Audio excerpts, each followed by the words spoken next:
I had my Post-it note all day. I want to forget, because that's, I mean, what we talk about is important, but we want to be able to share it. So. Right. Yeah, I have a Post-it note to take my medication, my daily medication, but now it's been up for years, so I need a new Post-it note, I think. Yeah. I have to put reminders in my phone so I don't forget. Yeah.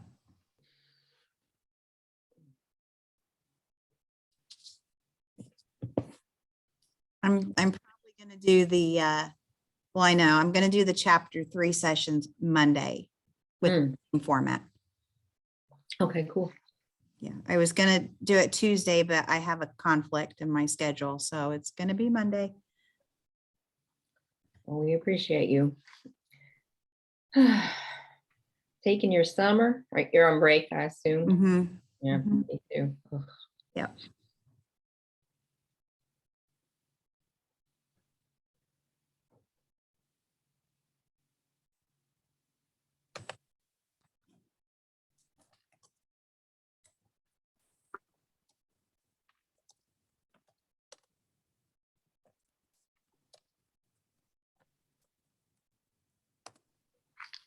You want to take a moment and put in the chat what grade or subjects you teach, maybe what state you're from.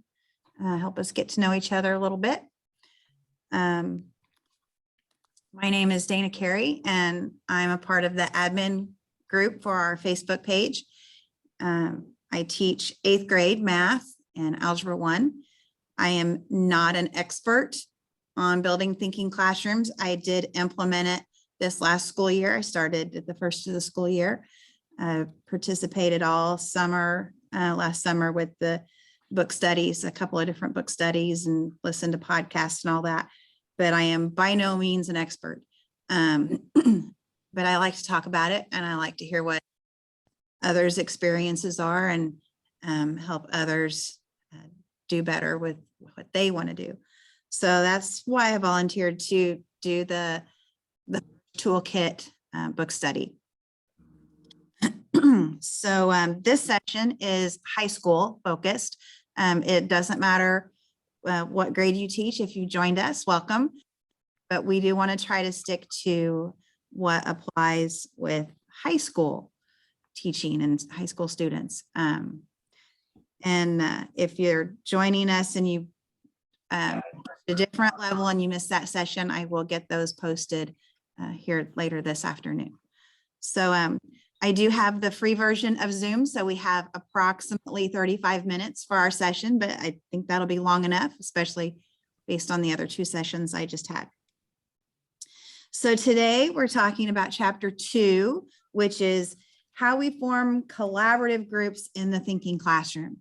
And so there's lots of different ways to form groups.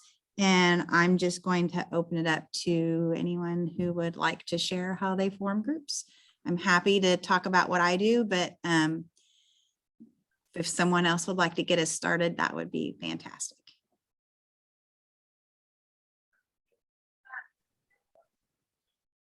Or not, that's okay.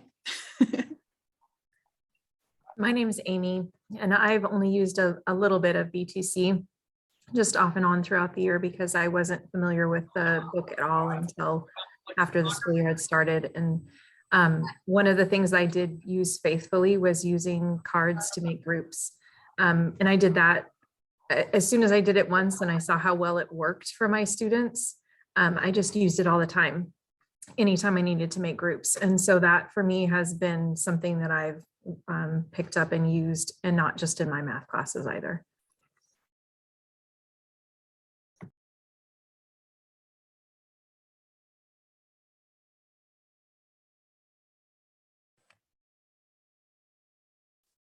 Okay, I'll share what I did. I've shared it in the other 2 sessions, but we have some people who were not in the first 2 sessions, so I'll try to make it brief.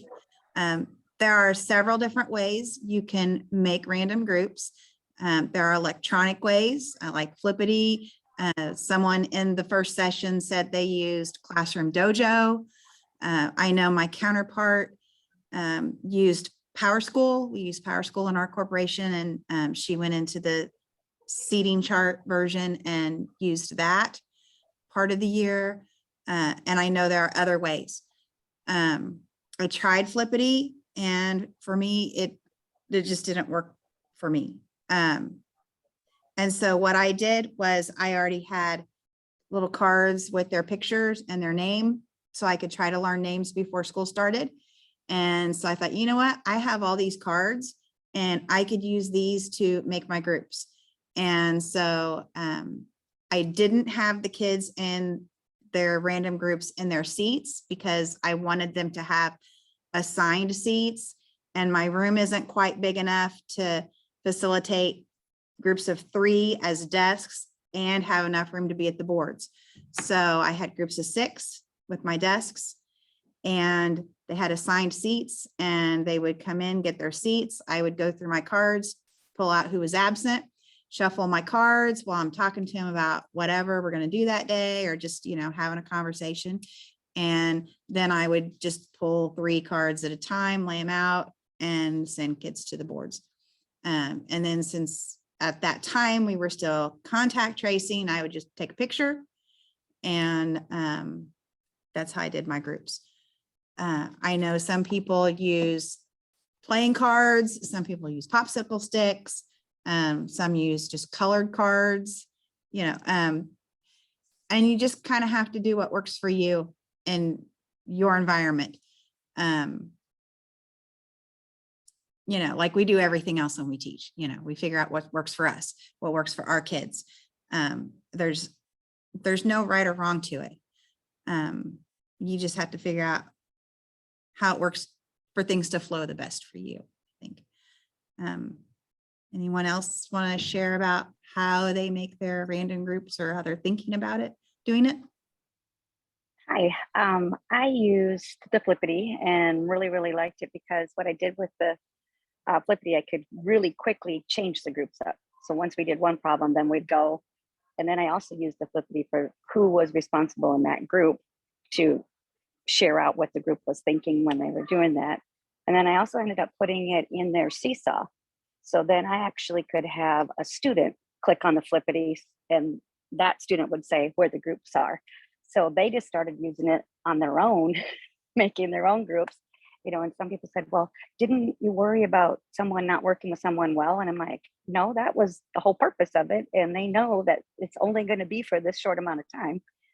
So it actually worked really well, but I'm an interventionist, so my groups are much smaller than a whole class. So, biggest groups I have is 10. So, and they're all kind of strugglers, so they kind of lean on each other pretty well. And we have a very open classroom relationship that way. So it worked well that way for me. This might be a little bit off topic, but I had a question to see if anybody needed has done something like this before. Something that I did this year was I would do collaborative work at whiteboards and all that stuff, but I would also there's some Desmos activities that are just so good that I'm I can't think I'm going to use this Desmos activity, and you can use them at the whiteboards, but there were some that it definitely made sense for people to be at their desks. And I've seen people say that groups of 2 for 2 people to a single Chromebook work really well with Desmos activities. And I was just wondering if anybody had any ways of, obviously being able to shuffle into groups of 2 is, that's feasible. You can pretty easily do that, but just having groups of 3 desks, but also groups of 2 desks, has anybody had this 3-2 dilemma? Because I'm running into it right now, but I don't know if anybody hasn't any experience with that. Hi there. Yeah. I haven't done the building thinking classrooms yet. I'm planning on jumping in full thing in the fall. I am a Desmos fellow, however, and I work with Desmos a lot. So that was one of the things I was wondering about too. What I love was what Dana was saying, because this whole thing about the groups of 3, My classroom works a lot better with groups of 5 or 6 as far as arranging goes with the tables. So I love and I was totally worried about seating charts because I'm in my 35th year of teaching, and I'm going to tell you, I don't remember kids' names as well as I used to.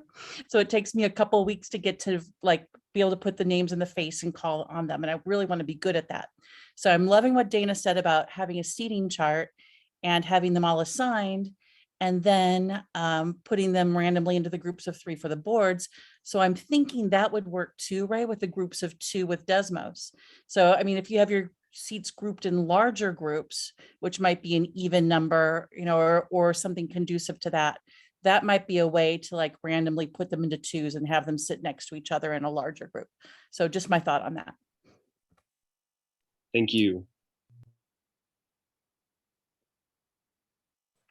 Yeah, I think that the thing with kids is, you know, they'll go with whatever, you know, whatever you say as far as getting a group or a partner.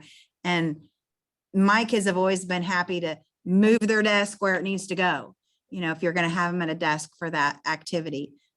So I think you can make that work pretty easily. I mean, I don't teach high school, but I think you could accommodate that fairly easily and just have them move their desk, and then when they're done, move it back where it needs to go, if that's what you need them to do. Yes, sorry, Monica jumping in. I don't do it in my classroom, but in other teachers in my school, they explicitly teach the kids how to transition desks quickly. So it's one of their expectations they set up at the beginning of the school year. Either their desks are always in rows and they teach them to quickly transition them into 4s or 6s and vice versa. And as far as the Desmos things, I've actually seen where they put one computer at a whiteboard. So just like one person did the marker, one person was responsible for typing their work into Desmos or the Desmos operator, and it was a role that rotated through the group of 3.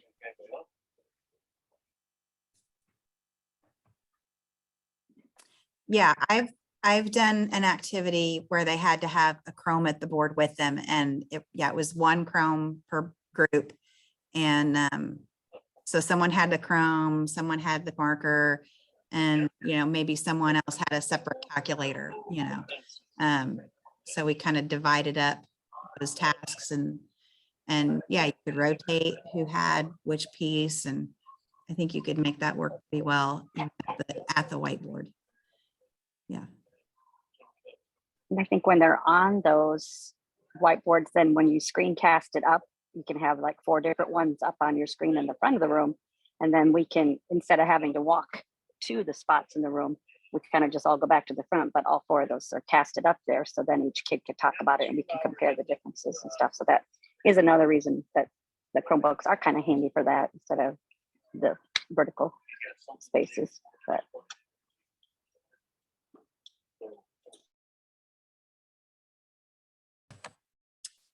one of the things with grouping kids that's nice about some of the electronic versions, and I don't know which all versions there are and which ones do it, is that when you have kids that you don't want to put together for whatever reason, you can mark those students so that when the random grouping happens, they don't land together.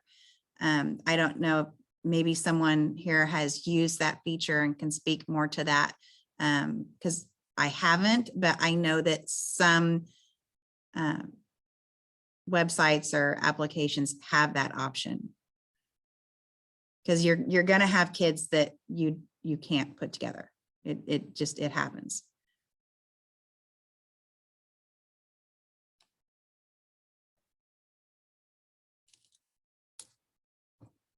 Anyone have any particular questions about making groups or issues with groups or anything like that you want to discuss before I look at the questions to think about? Because I'd much rather talk about what you want to talk about than pull up the questions from the book. I have a question. I'm going to be going from a 45-minute period to block for one of my math classes. And I don't know if anybody is teaching in a 90-minute block and could speak to, are you keeping the same groups the whole time, or are you reconfiguring, because that is a longer time period.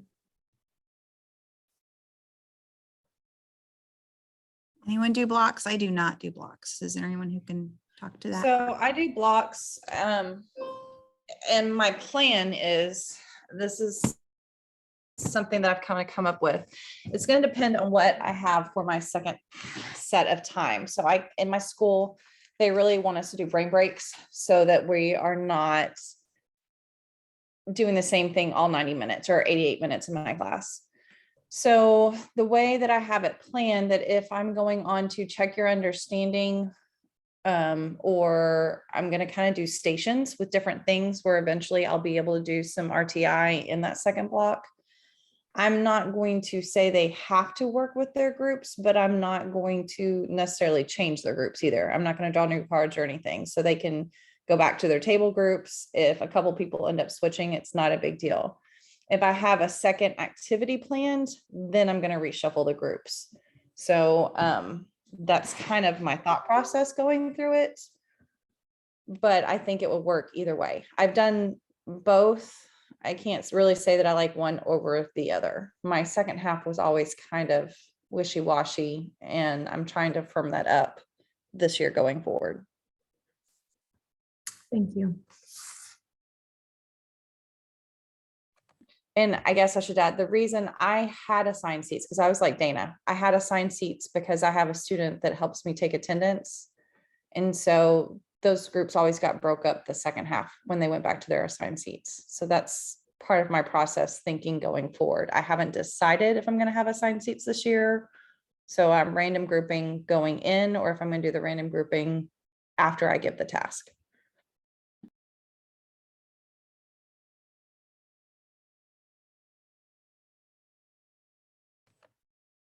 That was a good question, Amy. I hadn't heard that in any of the other sessions yet about how to split up a block. I'm almost envious of, of people who have that much time. Because our classes are only like 48 minutes. So it's tough to pull the task out, consolidate and everything in that 48 minutes. It's really tough. So anyone else have any questions, or before I throw out a question from the book? Okay. This isn't necessarily a grouping question. It's more of a implementation question. Our rooms don't have whiteboards on all 4 walls, but we have like a smart board in the middle of the front of the room, 2 whiteboards on the side of that, and then the end walls are both whiteboards, and then we have a wall that has no whiteboards.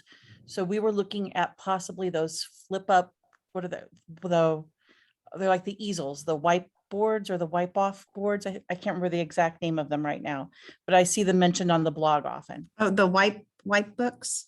Yes, those White books. we're looking at those. And then I was also looking at like some stickers that go on the wall that are race 2.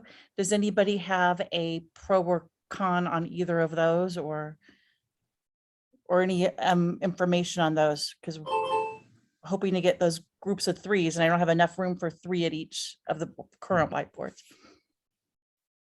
I don't use the white books. Does anyone here use the white books? I use the white books in my classroom. The challenge that I had is not, since they're double-sided, you don't want to like firmly attach them to the wall. And so the way we had attached them, they weren't very, it was difficult for them to stay on the wall all the time. And That's what I was worried about. They made to like sit on a desk. Well, if you have the easel piece, then yes, it could sit on the desk. We were more using like the binder clips. So we had like push pins in the wall and then binder clips that they clipped and hold the white book. And then we could just flip it around to the grid side or the blank side. Yeah, we have cinder block walls. Yeah, So and that was the other thing I was gonna say is you're gonna get the texture of uh-huh. whatever the wall is through the white book.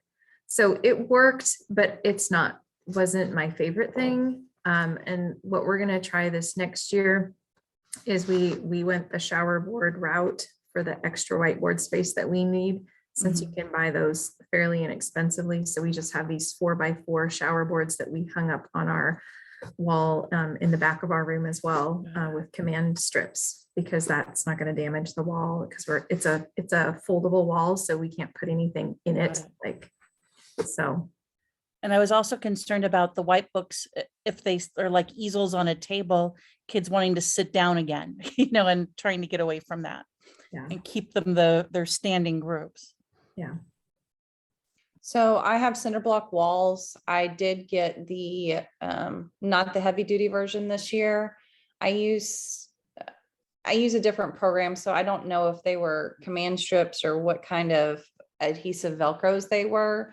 They stayed up really well. Like, I didn't have a problem with the white books coming off the wall, but because that 1/4 inch difference on that cinder block, they ended up ripping by the end of the year. So I've made the decision, I'm going to go ahead and buy the heavy duty ones. Someone had posted a coupon code and it worked, so I'm going to use that. It's just an investment I'm going to make, and I kept mine on the grid side. So even when we weren't using grids, it helped the kids organize their writing, and it was a little bit easier and less slanting. I have done a shower board in the past, but I had a hard time getting it to erase, and maybe I didn't put enough coats of wax on originally. So that's just, I'm going to go with the heavy duty white books, and to avoid the texture. And also the kids would, the dry erase would kind of get on the sides of the walls, which were okay to clean off, but still, who wants to clean off the walls at the end of the school year? So someone had suggested like the foam thing that you can get at Walmart. So anyway, I was looking at cardboard or something behind the white books to get rid of the texture and protect the side of the white books, the walls around the white books. That sounds awesome. I'll make this very brief. If you go the shower board route, use Expo markers. If it's not Expo, they like stick to it. It's weird. Just use Expo. Thank you. Okay, it's a good conversation. So what are some challenges that you anticipate you will experience with random grouping? You thought about any challenges that might come up and how you'll handle that, or have you experienced any and how did you handle it? I've experienced particularly like a specific set of students who will, no matter what card they draw, they will find a way to like trade it and like sit together. And anyway, I was just going to open it up, see if anybody has had that experience, and also like what you did to counteract it.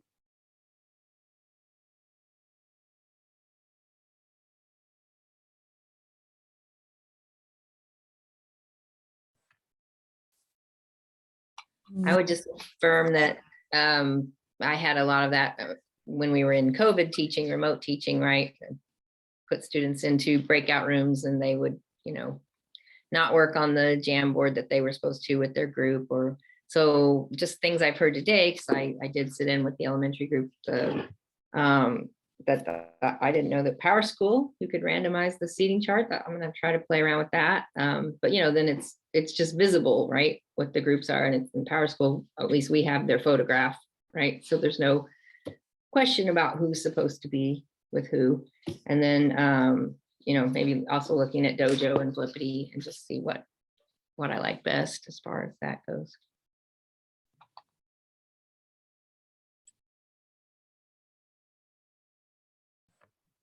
I had one class of students that had a difficult time respecting the randomness of the group as well. But part of that, I wondered if it was because I was just kind of implementing this sort of randomly in the middle of the year, thinking that if I were to teach my students about what we're doing and why we're doing it, that there might be a little more respect for the grouping. And so I can't directly address your question or your scenario, but that's what I'm hoping, is that I can say, you know, you're going to have different people to work with each time. And so today this is what it is, but tomorrow it's going to be different. And, you know, we're just going to, it's part of those group norms that I think you need to establish at the beginning of the year. So. I haven't had where they swap initially, but during the class period, they will wander to another group. And that is hard. I mean, the only thing I think you can do is just keep on top of that and say, get back to your group. But that's sometimes frustrating to me, because, you know, you're trying to manage, keep everybody doing their thing. And then, you know, they'll mosey over. Next thing you know, you've got 4 people in a group and 2, and I'm constantly saying, okay, you know, let's get back to our groups, which is similar, but. And there's Now, I haven't read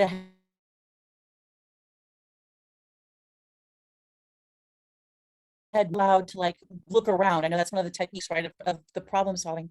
So is wandering a type of looking around, or are they supposed to like stay with their group of 3 and just peer around the room? I was about to add to that, because I've seen students who wander around with, like, I guess, social goals of like just wanting to go talk to their friends or chat with their friends. But then I've also seen wandering around as the like, hey, what did you get on this one? How did you get it? Like, I see that you have an answer that somebody else doesn't have.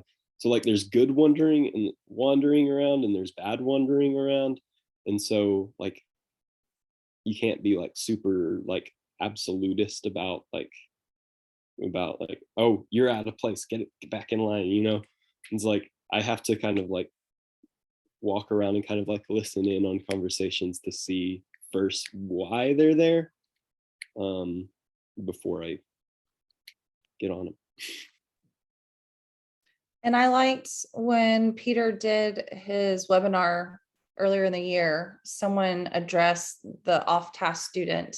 And I think for me, this year is going to be key, having an idea or a task. So if you're wondering, giving them something to do that might justify their wandering, like what other groups need help. So you're filling in that need to be social, but you're also giving them a task. Like maybe they don't feel like they can contribute to their group. You know, those kids that have just immediately check out because they know I don't know anything about this and they're not willing to try.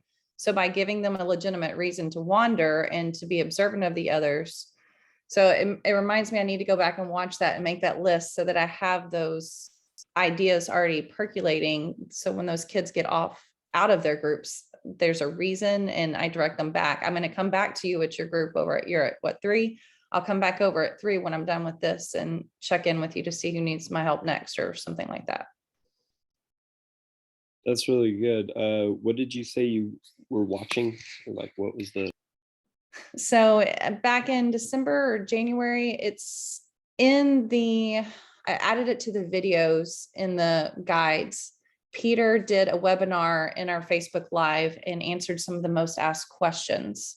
And he addresses the reluctant student. So it's a YouTube video. And when you look in the bottom of YouTube, there's timestamps. But that's if you search the reluctant student, because I typed that in, it should pop up in the Facebook group too.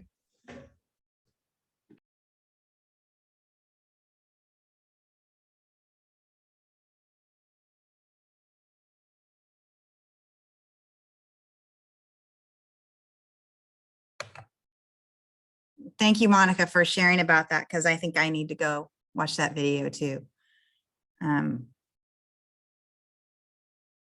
We all have those kids, without a doubt. Sometimes I feel like I have all of them that way. But that could just be the 8th grade brain. So, I don't know. So can you think of some students who would benefit greatly from visibly random groups?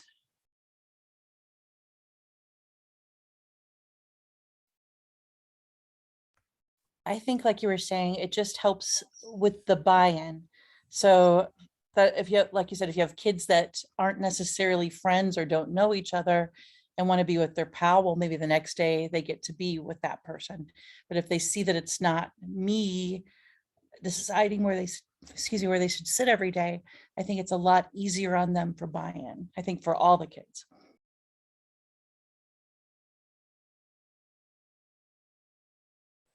Yeah, the visibly random part is really important.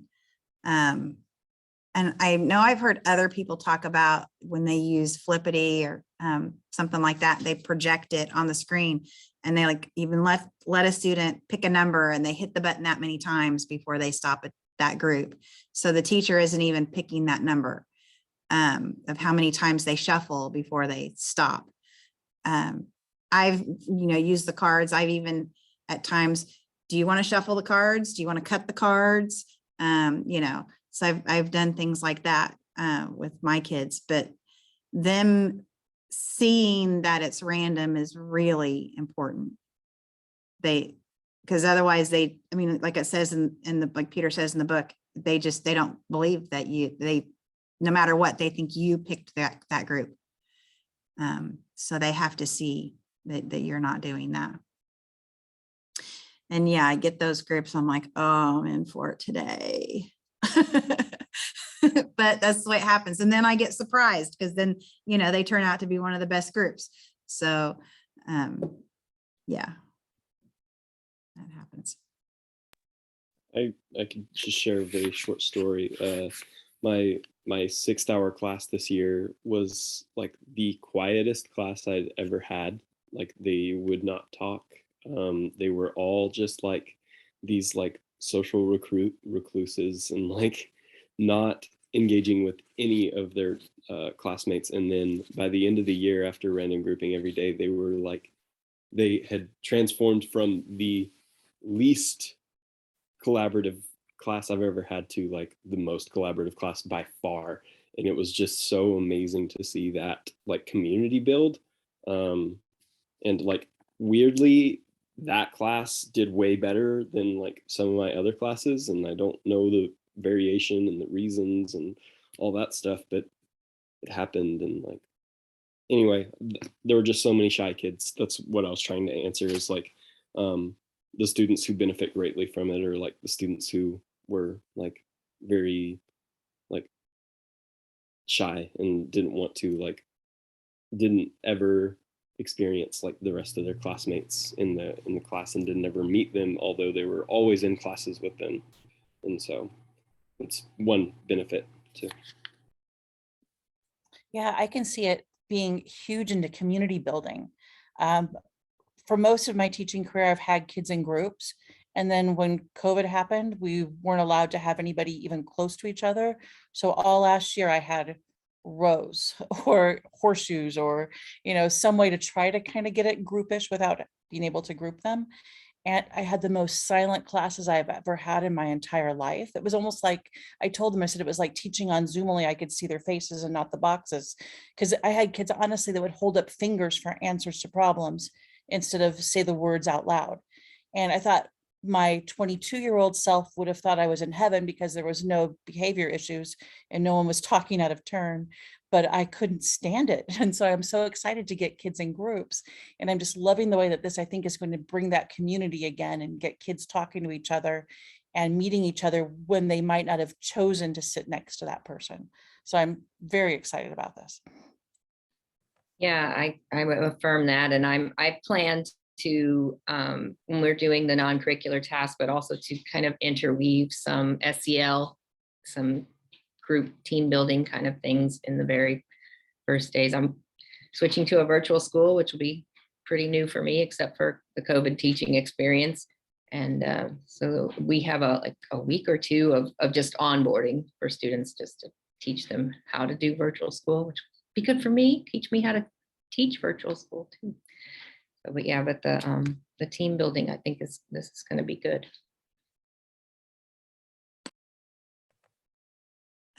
We are pretty much at the end of our time. I wanted to say something real quick though about them talking at the boards, a lot of times I play music, not real loud, but that noise of the music helps them feel a little more comfortable having conversations, because they, in their head, the music's playing. So not everybody, excuse me, not everybody can hear me. And so that had helped a lot for me anyway, this last year with certain classes, or, just at times to have some music going in the background for them. But anyway. Any favorite playlists? I usually play 70s and 80s music because that's what I like, but and I don't take requests. I'm not a DJ. Kids were really into 80s. They are. Like, They are. Yeah. weirdly, Yeah. they would ask me, well, what was it like to be an 80s kid? I'm like, it wasn't that great, but all right. Yeah. Yeah. Any last thoughts? Anything anyone would like to share? Okay. Well, I appreciate everyone joining. Thank you, everyone. I will get the recordings up here in just a little bit. I'm going to load them to YouTube first, and then I'll get them posted to the Facebook group to the event. And if you have any questions or you're not sure, please go to the Facebook page and that little search thing at the top and put in what you're wondering about, and all kinds of things will come up for you to look through, where people have asked questions and gotten help. So Thank you. One Thank one you. last question. I saw a lot of you are geometry teachers, and I'm going to be doing this in geometry for sure next year. Not sure about my AP calculus class, if I'm ready to make the switch in there yet. But is there a way that we can connect to like people on here, or just message in the Facebook page is the easiest? Or I think that there's a building thinking classrooms for geometry page. I think I'm on it, and I'm working on being more active in these pages and stuff, and I'm not sure how active it is. But there is a page, and yeah. I will search that. Thank you. good question. Well, thanks for coming. Have a great weekend, and maybe I'll see you Monday for chapter 3.